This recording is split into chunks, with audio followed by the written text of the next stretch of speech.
भगवान ऋषभदेव के कार्यकलाप। इस अध्याय में भगवान ऋषभदेव के देह त्याग का वर्णन है। जब उनका शरीर दावाग्नि में जल रहा था, तब भी वे अपने शरीर से आसक्त न थे।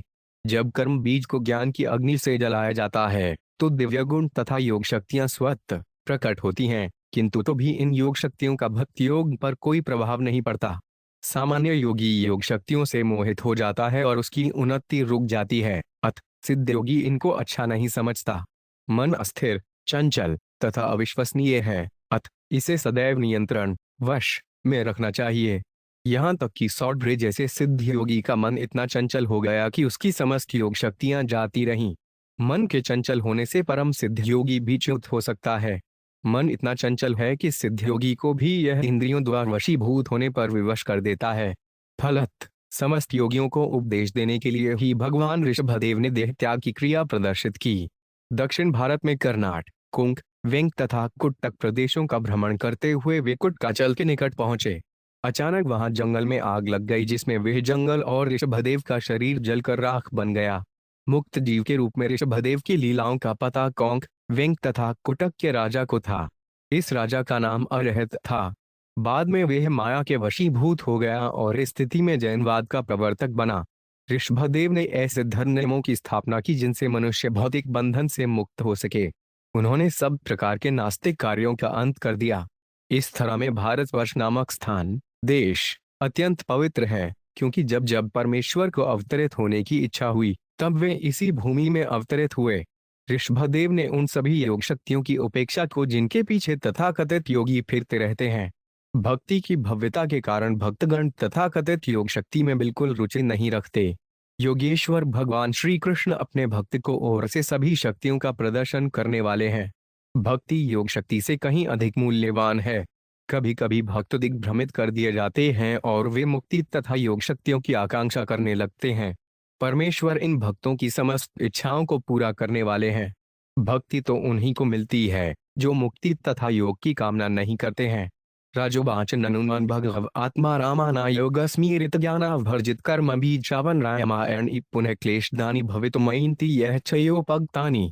एक उदार्थ राजा परीक्षित ने सुखदेव गोस्वामी से पूछा, हे भगवान, जो पूर्ण रूपेण विमल हृदय हैं उन्हें भक्ति योग से ज्ञान प्राप्त होता है और सकाम कर्म के प्रति आसक्ति जलकर राख हो जाती है। ऐसे व्यक्तियों में योग शक्तियां स्वतः उत्पन्न होती हैं। इनसे किसी प्रकार का क्लेश नहीं पहुंचता। तो फिर ऋषभदेव ने उनकी उपेक्षा क्यों की? तात्पर्य: शुद्ध भक्त भगवान की निरंतर सेवा करता है। भक्ति करने के लिए जिन वस्तुओं की आवश्यकता होती है वे उसे स्वतः प्राप्त होती रहती हैं, यद्यपि इसे योग शक्ति के फल स्वरूप माना जा सकता है। कभी कभी योगी सोना बनाकर अपनी तुच्छ योग शक्ति का परिचय देते हैं। थोड़े से सोने से मूर्ख जनता मोहित हो जाती है और योगी के अनेक अनुयायी बन जाते हैं, जो जानबूझकर ऐसे तुच्छ मनुष्य को भगवान मान बैठते हैं। ऐसा योगी अपने को भगवान कहकर विज्ञापित करता है, किंतु भक्त को ऐसी जादूगरी करने को आवश्यकता नहीं होती। बिना योग साधना के ही उसे विश्व भर का इससे भी अधिक ऐश्वर्य प्राप्त हो जाता है। ऐसी दशा में ऋषभदेव ने अपनी योग सिद्धियों को प्रकट करने से इनकार किया। इसीलिए महाराज परीक्षित ने प्रश्न किया कि ऋषभदेव ने भक्त के लिए बाधक न होने वाली इन सिद्धियों को स्वीकार क्यों नहीं किया। भक्त ये ऐश्वर्य से न तो घबराता है, न प्रसन्न होता है। उसका एकमात्र लक्ष्य होता है कि भगवान को किस प्रकार प्रसन्न रखा जाए। यदि भगवान के अनुग्रह से भक्त को अभूतपूर्व ऐश्वर्य प्राप्त होता है, तो वह उसका उपयोग ईश्वर की सेवा में करता है। वह ऐश्वर्य से विचलित नहीं होता। ऋषिर्वाच सत्यमुक्त किंतु वह एकेन मनसो पांच धा विश्रम्भम नवस्थानस्य षट् किरातिव सड़ुच्छन्ते। दबलडंडा। 2 शब्दार्थ श्रील सुखदेव गोस्वामी ने उत्तर दिया, हे राजन, तुमने बिल्कुल सत्य कहा है, किंतु जिस प्रकार चालाक बहेलियां पशुओं को पकड़ने के बाद उन पर विश्वास नहीं करता, कईयों की वे भाग सकते हैं, उसी प्रकार महापुरुष अपने मन पर भरोसा नहीं करते। दरअसल वे सदा जागरूक रहते हुए मन की गति पर नजर रखे रहते हैं। तात्पर्य: भगवद गीता 18.5 में भगवान श्री कृष्ण कहते हैं, यज्ञ दान तप कर्म न त्याज्यं कार्यमेव तत्। यज्ञ दान तपश्चैव पावनानि मनीषिणाम्।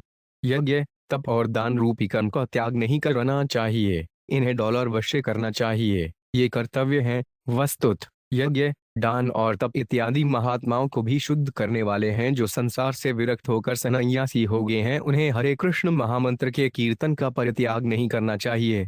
संन्यास का अर्थ यह नहीं है कि संकीर्तन यज्ञ को भी त्यागा जाए। इसी प्रकार दान या तपस्या का भी परित्याग नहीं करना चाहिए। मन तथा इंद्रियों के नियमन की योग पद्धति का हर्षपूर्वक पालन करना चाहिए। ऋषभदेव ने यह दिखला दिया है कि किस प्रकार से कठिन तपस्या की जाती है। उन्होंने अन्य सभी के लिए आदर्श उपस्थित किया है। तथा चोक्तम न कुर्यात् खेचित सख्यन मनसिहान वस्थिते यद विषंभाचिराचीर्ण च स्कंद तप ऐश्वरम। 3 शब्दार्थ सभी विद्वानों ने अपने अपने मत व्यक्त किए हैं। मन स्वभाव से अत्यंत चंचल है। मनुष्य को चाहिए कि वे इससे मित्रता न करे। यदि हम मन पर पूर्ण विश्वास करते हैं तो यह किसी क्षण धोखा दे सकता है।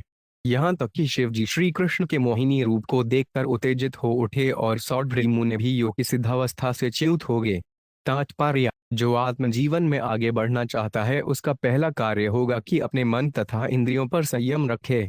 जैसा कि थृग्वदीता 15.7 में श्री कृष्ण कहते हैं, मर्मवांशो जीवलोके जीवधूत सनातन मन षष्ठानीड्यानि प्रकृति स्थाने कर्षति।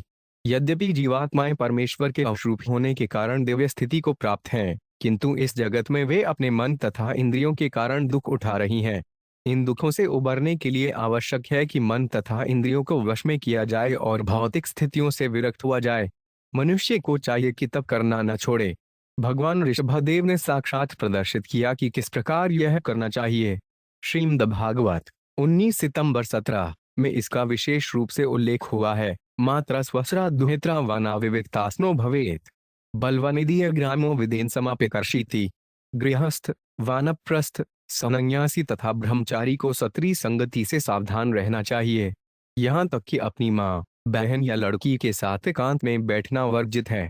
हमारे कृष्ण भावनामृत आंदोलन के समाज में, विशेष रूप से पश्चिमी देशों में, स्त्रियों से विलग रह पाना कठिन है। इसीलिए कभी कभी हमारी आलोचना भी की जाती है, किंतु हम प्रत्येक प्राणी को हरे कृष्ण महामंत्र जपने का सम्मान अधिकार प्रदान कर रहे हैं और इस प्रकार उन्हें आध्यात्मिक मार्ग में अग्रसर बना रहे हैं। यदि हम निष्पाप भाव से हरे कृष्ण महामंत्र का जाप करते रहें तो श्रील हरिदास ठाकुर के अनुग्रह से हम स्त्रियों के आकर्षण से बच सकते हैं। किंतु यदि हम हरे कृष्ण महामंत्र के जाप में तनिक भी ढिलाई बरतेंगे तो हम किसी भी समय क्रियों के शिकंजे में आ सकते हैं।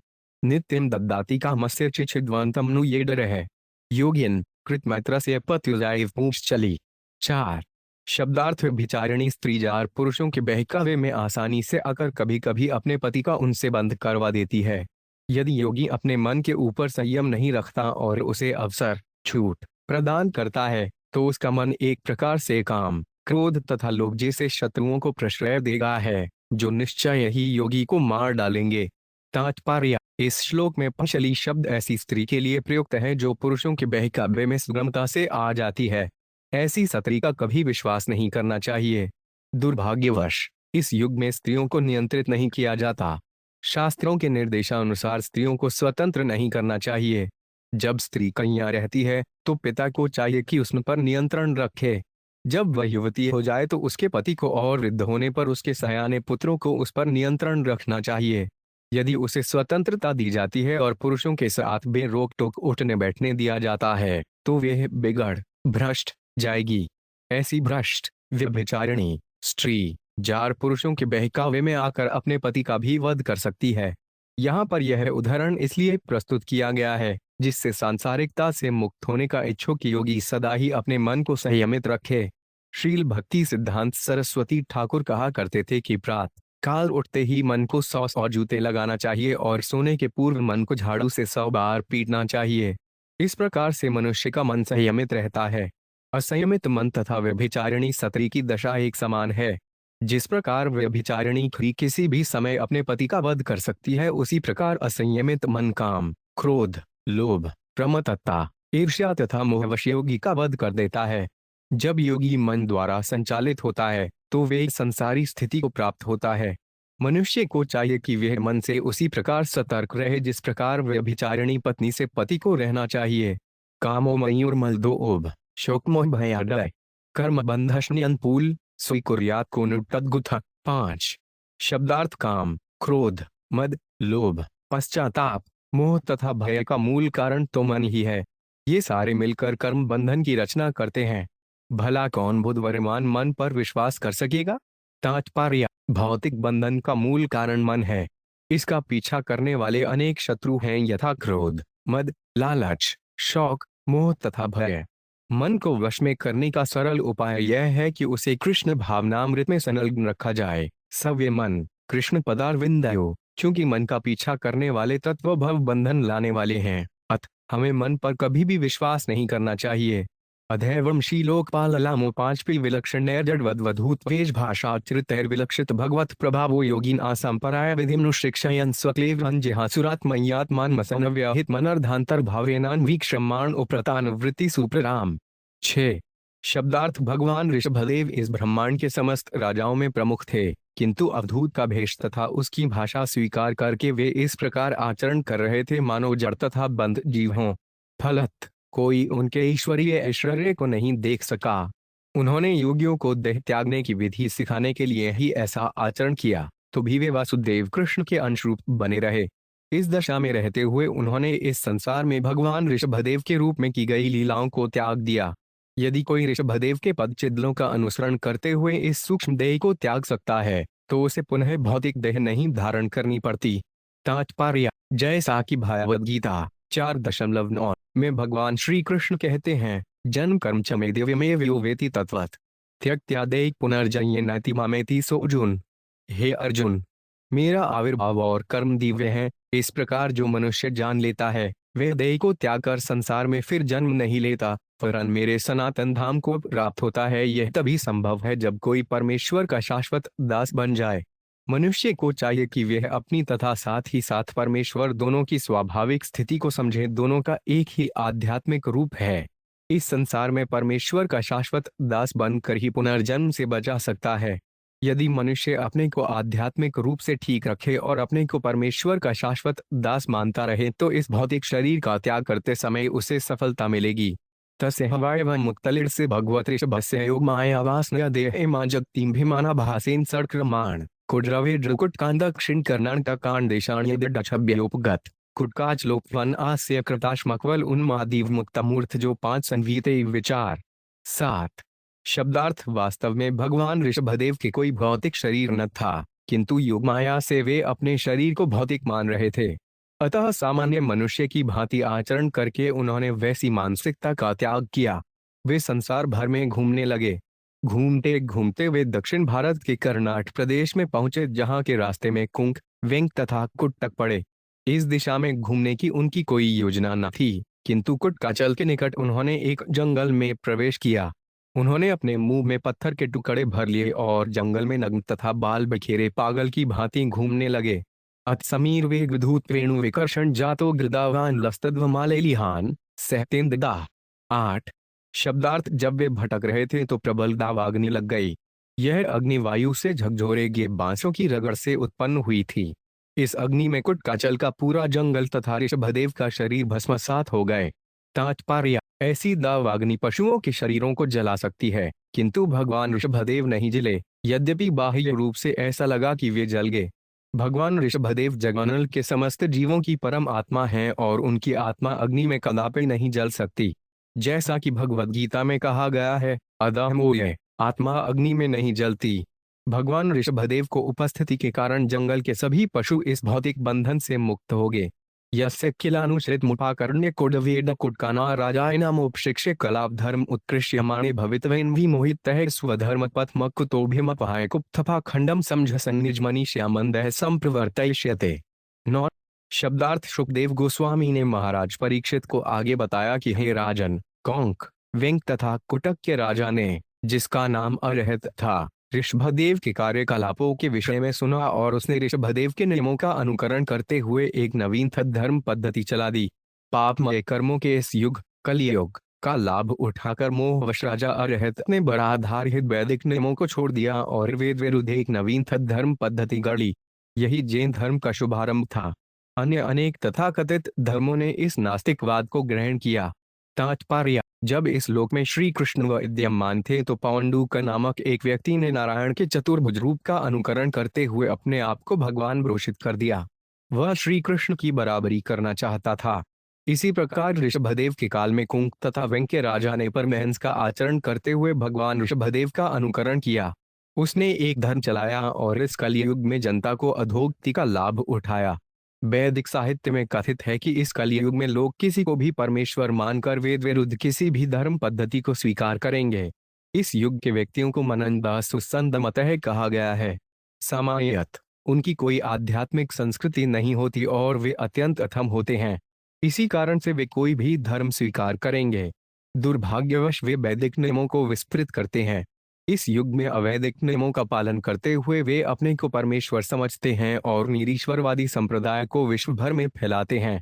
यह नवाव कलो मनुजाप सदा देव माया मोहितः सुविधि नियोग शौक चारित्र विहीना देव हेलना पत्न तानी निज निजेच्छिया गृहवाना अस्नाना ना तचमना केशो लुखनादि निकलिना धर्म भूलेनो पहतधियो भ्रमत न हुणय पुरुष लोक विदुष का प्रायण भविष्यन्ति।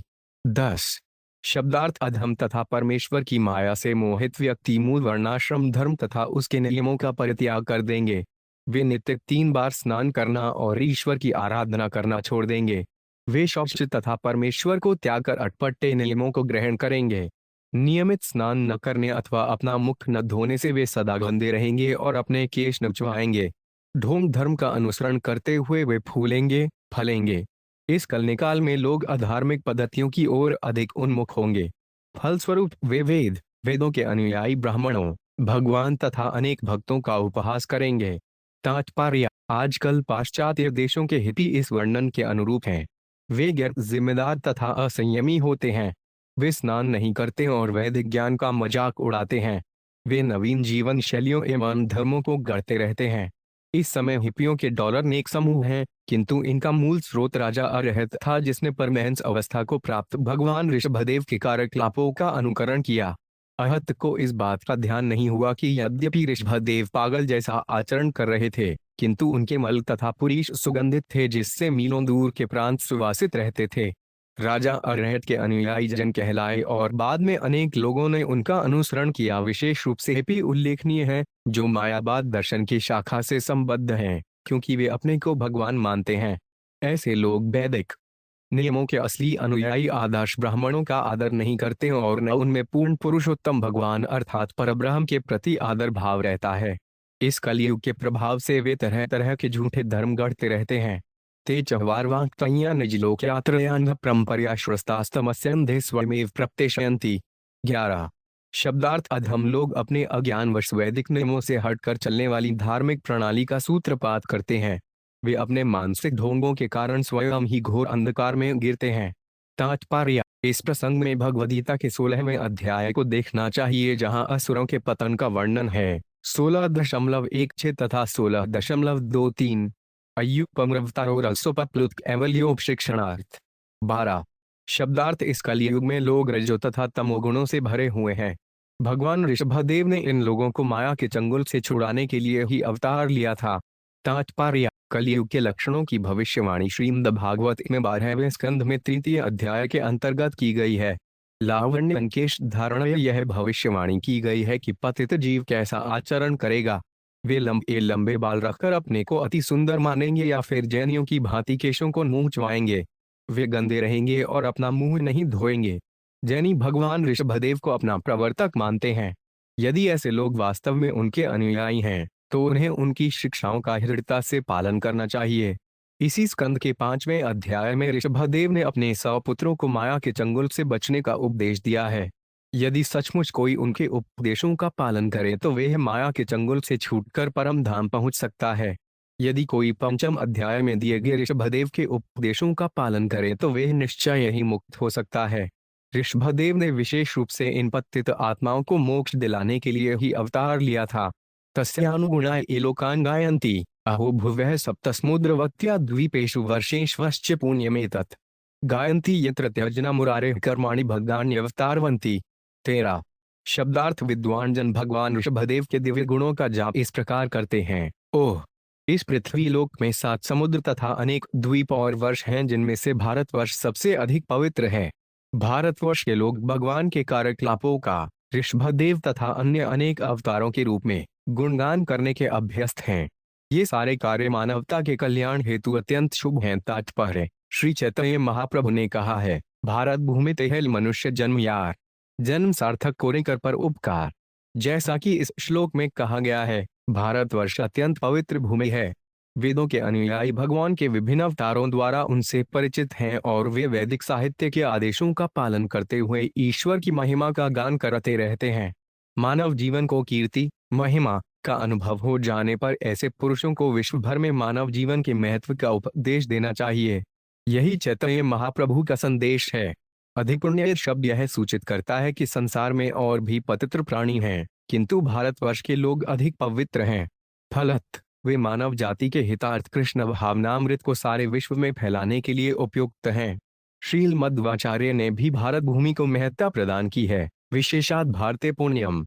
सारे विश्व में कहीं भी भगवत भक्ति का प्रश्न ही नहीं उठता, किंतु भारतवर्ष के लोग ईश्वर की भक्ति आसानी से समझ सकते हैं।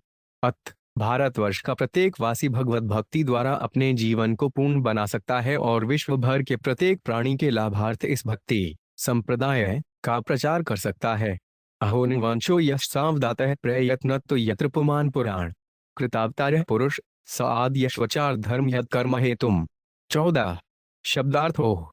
भला मैं प्रियवत के वंश के संबंध में क्या कहूँ जो इतना विमल तथा अत्यंत विख्यात है। इसी वंश में परम पुरुष भगवान ने अवतार लिया और कर्मफलों से मुक्त करने वाले धार्मिक नियमों का आचरण किया। तात्पर्य: मानव समाज में ऐसे अनेक वंश हैं जिसमें परमेश्वर अवतरित होते हैं। भगवान श्री कृष्ण ने यदुवंश में तथा भगवान रामचंद्र ने इक्ष्वाकु अथवा रघुवंश में अवतार लिया। इसी प्रकार ऋषभदेव राजा प्रियव्रत के वंश में प्रकट हुए। ये सभी वंश अत्यंत विख्यात हैं और इनमें प्रियव्रत का वंश अत्यंत प्रसिद्ध है। कौन वस्य काष्ठामप्रो 5 नुगछिन मनोर्थ्यनाप्य वस्य योगी यो योग माया स्पर्यत्युदस्ता हासतया यहन कृतप्रयत्ला। 97 शब्दार्थ: भला ऐसा कौन योगी है जो अपने मन से भी भगवान ऋषभदेव के आदर्शों का पालन कर सके। उन्होंने उन समस्त योग सिद्धियों का तिरस्कार कर दिया था जिसके लिए अन्य योगी लालायित रहते हैं। भला ऐसा कौन योगी है जो भगवान ऋषभदेव की समता कर सके। तात्पर्य: सामान्य रूप से योगी अष्टसिद्धियों की कामना करते हैं। ये हैं अणिमा, लघिमा, महिमा, प्राकाम्य, प्राप्ति, ईशित्व, वशित्व तथा कामावसायिता। किंतु भगवान ऋषभदेव ने इन भौतिक उपादानों की कभी कामना नहीं की। ऐसी सिद्धियां भगवान की माया द्वारा प्रस्तुत की जाती हैं। योग साधना का मुख्य उद्देश्य भगवान का अनुग्रह और उनकी शरण प्राप्त करना है, किंतु योग माया के कारण यह उद्देश्य प्रच्छन्न हो जाता है। फलस्वरूप तथाकथित योगी ऊपरी सिद्धियों के प्रति आकृष्ट होते हैं, अतः वे भगवान ऋषभदेव की समता नहीं कर सकते। इतिहासम सकलवेदलोक देववाहुण परम गुरोर भगवत ऋषभाख्यस्य विशुद्धाचरित मीरतां पुंसा समस्त दुश्चरिताभिहरणं परमं हमड्रलयन्नमिद मनुश्रद्धयोपचित्यानुशृणोत्याश्रावती वाहेतु भगवती तस्मिन् वासुदेव एकांततो भक्तिर्नयोर्पि समनुवर्ते। डबलडंडा। 96 शब्दार्थ: सुखदेव गोस्वामी ने आगे कहा, ऋषभदेव समस्त वैदिक ज्ञान, मनुष्यों, देवताओं, गायों तथा ब्राह्मणों के स्वामी हैं। मैं पहले ही उनके विशुद्ध दिव्य कार्यकलापों का विस्तार से वर्णन कर चुका हूँ जिनसे समस्त जीवात्माओं के पाप कर्म मिट जाएंगे। भगवान ऋषभदेव की लीलाओं का यह वर्णन समस्त मंगलवार वस्तुओं का आगार है। जो भी आचार्यों का अनुसरण करते हुए इन्हें ध्यान से सुनता या कहता है उसे निश्चय ही भगवान वासुदेव के चरण कमलों की शुद्ध भक्ति प्राप्त होगी। तात्पर्य: भगवान ऋषभदेव के उपदेश सभी युगों के मनुष्यों के लिए हैं, चाहे सत्य युग हो अथवा त्रेता, द्वापर या विशेषतया कलयुग। ये उपदेश इतने प्रभावशाली हैं कि इस कलयुग में भी केवल इनकी व्याख्या करने, आचार्यों का अनुगमन करने या ध्यान पूर्वक सुनने से सिद्धि प्राप्त हो सकती है।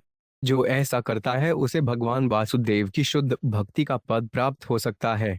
भगवान तथा उनके भक्तों की लीलाओं का संग्रह श्रीमद् भागवत में इस उद्देश्य से किया गया है कि इन्हें सुनने तथा सुनाने वाले शुद्ध हो सकें। नित्यान भागवत से क्या? भक्तों को नियमानुसार हो सके तो प्रतिदिन 24 घंटे श्रीमद् भागवत का पठन, कथन तथा श्रवण करना चाहिए। यह श्री चैतन्य महाप्रभु की सलाह है। कीर्वनी सद्य हरि। मनुष्य को चाहिए कि या तो वे हरे कृष्ण महामंत्र का जाप करे या श्रीमद् भागवत का पाठ करे और इस प्रकार भगवान ऋषभदेव, कपिल तथा कृष्ण रूप में प्रकट होने वाले भगवान के चरित्र तथा उपदेशों को समझे। इस प्रकार भगवान की दिव्य प्रकृति से परिचित हुआ जा सकता है। जैसा कि भगवद गीता में कहा गया है कि जो भगवान के जन्म तथा कर्म के दिव्य स्वभाव को जान लेता है उसे भव बंधन से मुक्ति मिल जाती है और वे एक परम धाम वापस जाता है। यस्यामेव कवयात्मानुविरतं विविधवृजिन संसार परितापोप्तप्यमान् मनुष्वंसनाप्यन्तस्तैव पर्यनिरुत्याहाप वर्गमात्यन्तिकं परम पुरुषार्थभ्य स्वमासादितान्वेवाद्रियन्ते भगवदीयत्वेनैव परिस्मराप्त सर्वार्था।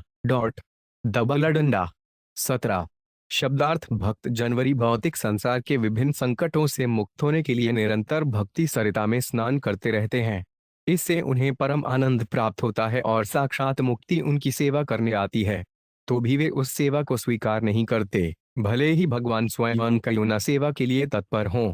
भक्तों के लिए मुक्ति महत्वहीन है, क्योंकि ईश्वर की दिव्य प्रेमा भक्ति प्राप्त हो जाने पर उनकी प्रत्येक आकांक्षा पूरी हो गई होती है और वे समस्त भौतिक कामनाओं से ऊपर उठ चुके होते हैं।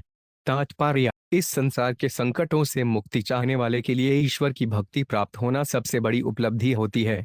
जैसा कि भगवद गीता 6.22 में कहा गया है, यह लब्ध्वा चाप्यन्नमन्यते नाधिकं तत्। इसे प्राप्त कर लेने के बाद मनुष्य सोचता है कि इससे बड़ा कोई अन्य लाभ नहीं। ईश्वर की भक्ति प्राप्त होना ईश्वर से अभिन्न नहीं है, अतः उसके बाद और कोई कामना नहीं रह जाती। मुक्ति का अभिप्राय है संसार से छुटकारा। बिल्व मंगल ठाकुर कहते हैं, मुक्ति मुकुलिवांजलि सेवतेन समान भक्त के लिए मुक्ति बहुत बड़ी उपलब्धि नहीं है। मुक्ति का अर्थ है अपनी स्वाभाविक स्थिति को प्राप्त करना। प्रत्येक जीवात्मा की स्वाभाविक स्थिति ईश्वर के दास की है। अतः जब कोई जीव ईश्वर की प्रेमा भक्ति में लगा रहता है तो उसे पहले से मुक्ति प्राप्त हुई रहती है। फलत भक्त कभी मुक्ति किस पर यह नहीं करता, भले ही ईश्वर स्वयं क्यों न प्रदान करें। राजन पतिर्गुरुर्वान् भवता यदूनाद् दैवान् प्रिय कुलपति क्वचकिर्जरोव्यः अस्त्वेवमर भगवान भजता मुकुंदो मुक्ति दद्दाति खेचित न भक्ति योगम। 98। शब्दार्थ सुखदेव गोस्वामी ने आगे कहा, हे राजन, परम पुरुष मुकुंद सभी पांडवों तथा यदुवंशियों के वास्तविक पालक हैं। वे तुम्हारे गुरुवार, आराध्य अर्चा विग्रह, मित्र तथा तुम्हारे कर्मों के निदेशक हैं। यही नहीं, वे कभी कभी दूत या सेवक के रूप में भी तुम्हारे परिवार की सेवा करते हैं। इसका अर्थ यह हुआ कि वे सामान्य सेवकों की तरह कार्य करते हैं। जो ईश्वर की सेवा में लगे रहकर प्रिय पात्र बनना चाहते हैं उन्हें मुक्ति सरलता से मिल जाती है, किंतु वे अपनी प्रत्यक्ष सेवा करने का अवसर बहुत उनसे कम ही प्रदान करते हैं।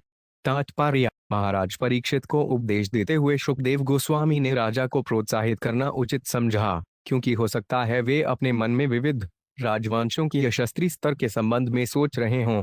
विशेष रूप से यशस्वी वंश प्रियत्रथ का है, जिसमें भगवान ऋषभदेव अवतरित हुए। इसी प्रकार महाराज ध्रुव के पिता उत्तानपाद का वंश भी यशस्वी था, क्योंकि उसमें राजा पृथु ने जन्म लिया था। महाराज रघु का वंश भी स्तुत्य है, क्योंकि उसमें भगवान रामचंद्र प्रकट हुए।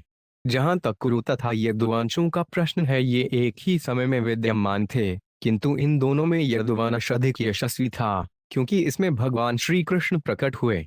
हो सकता है कि महाराज परीक्षित यह सोच रहे हों कि कुरु वंश अन्य वंशों के समान भाग्यशाली नहीं था, क्योंकि इसमें न तो कृष्ण, राम या ऋषभदेव उत्पन्न हुए, न ही महाराज पृथु। इसलिए इस श्लोक में महाराज परीक्षित को सुखदेव गोस्वामी ने विशेष रूप से प्रोत्साहित किया। कुरुवंश को अधिक यशस्वी माना जा सकता है, क्योंकि इसमें 5 पांडव हुए ही जिन्होंने शुद्ध भक्ति की। यद्यपि श्री कृष्ण कुरुवंश में उत्पन्न नहीं हुए थे, किंतु वे पांडवों की भक्ति से इतने प्रसन्न थे कि उन्होंने पांडवों के परिवार के पालक तथा गुरुवार के समान आचरण किया। यदुवंश में जन्म लेकर भी श्री कृष्ण पांडवों के प्रति अधिक स्नेहिल थे। अपने कार्यों से उन्होंने यह सिद्ध कर दिया कि वे यदुवंश की अपेक्षा कुरुवंश को अधिक चाहते थे। वे पांडवों की भक्ति के इतने ऋणी थे कि कभी वे उनके दूत बने तो कभी उन्हें भयानक परिस्थितियों से उबारा। इसलिए महाराज परीक्षित को तनिक भी दुखी नहीं होना चाहिए कि श्री कृष्ण उनके वंश में नहीं उत्पन्न हुए। भगवान का अपने शुद्ध भक्तों के प्रति सदैव अधिक झुकाव रहता है और इस क्रिया से स्पष्ट हो जाता है कि भक्तों के लिए मुक्ति अधिक महत्वपूर्ण नहीं होती। श्री कृष्ण किसी को मुक्ति भले ही दे दें, किंतु सबको अपना भक्त बनने का अवसर आसानी से नहीं प्रदान करते। युक्ति दध्यति करहिचित सम न भक्ति योगम। प्रत्यक्ष अथवा अप्रत्यक्ष रीति से यह सिद्ध हो जाता है कि परमेश्वर से परम संबंध स्थापित करने का आधार भक्ति योग ही है। यह मुक्ति से कहीं श्रेयस्कर है। ईश्वर के शुद्ध भक्त को मुक्ति स्वतः मिल जाती है। नित्यानुभूत निजलभ निवृत्त तृष्ण श्रेयस्थ तद्रचनया चिरसुप्ता बुद्धे लोकस्य करुण्याभिमात्मलोकम आख्यानमो भगवते ऋषभाय तस्मै 19। शब्दार्थ भगवान ऋषभदेव को अपने वास्तविक स्वरूप का बोध था, अतः वे आत्मतुष्ट थे और उन्हें किसी बाह्य तुष्ट की आकांक्षा नहीं रह गई थी। अपने में पूर्ण होने के कारण उन्हें किसी सफलता की स्पृहा नहीं थी। जो वृथा ही देहात्म बुद्धि में लगे रहते हैं और भौतिकता का परिवेश तैयार करते हैं, वे अपने वास्तविक हित को नहीं पहचानते। भगवान ऋषभदेव ने अहेतु की कृपावश वास्तविक आत्मबुद्धि तथा जीवन लक्ष्य की शिक्षा दी। हम उन भगवान ऋषभदेव को नमस्कार करते हैं। तात्पर्य: यह इस अध्याय का सारांश है, जिसमें ऋषभदेव के कार्यों का वर्णन है। भगवान होने के कारण वे स्वयं में पूर्ण हैं। ईश्वर के अंशरूप हम सबों को भगवान ऋषभदेव के उपदेशों का पालन करना चाहिए और आत्मनिर्भर बनाना चाहिए। देहात्म बुद्धि के कारण हमें वृथा की आवश्यकताएं नहीं बढ़ानी चाहिए। आत्म सिद्ध होने पर मनुष्य परम तुष्ट रहता है, क्योंकि वह अपने भौतिक दिव्य पद पर स्थित होता है। जैसा कि भगवद गीता 18.54 में पुष्टि की गई है, ब्रह्मभूत प्रसन्नात्मा न शोचती न कांक्षति। समस्त जीवात्माओं का यही लक्ष्य है। इस संसार में स्थित रहकर भी मनुष्य परम संतुष्ट हो सकता है और लालसा तथा शौक से रहित हो सकता है यदि भगवद गीता या श्रीमद् भागवत में दिए गए भगवान के उपदेशों का वह पालन करे। आत्म साक्षात्कार के माध्यम से प्राप्त संतोष स्वरूपानंद कहलाता है। बद्धजीव शाश्वत अंधकार में सुप्त रहकर कभी भी अपना हित नहीं समझ पाता। वह भौतिक जोड़तोड़ द्वारा सुखी बनना चाहता है, किंतु यह असंभव है। इसीलिए श्रीमद् भागवत में कहा गया है, न ते विद्दु स्वार्थति ही विष्णु। यह अज्ञान के कारण बद्ध जीव यह नहीं जानता कि उसका वास्तविक हित भगवान विष्णु के चरण कमलों में शरण प्राप्त करना है। भौतिक वातावरण के जोड़तोड़ द्वारा सुखी बनने का प्रयास व्यर्थ है। भगवान ऋषभदेव ने अपने आचरण तथा उपदेशों के द्वारा बद्धजीवों को प्रकाश दिखाया और यह भी बताया कि अपनी आध्यात्मिक पहचान से किस प्रकार आत्मनिर्भर बनना चाहिए। इस प्रकार श्रीमद् भागवत के पंच स्कंद के अंतर्गत भगवान ऋषभदेव के कार्यकलाप नामक छठे अध्याय के भक्ति वेदांत तात्पर्य पूर्ण हुए।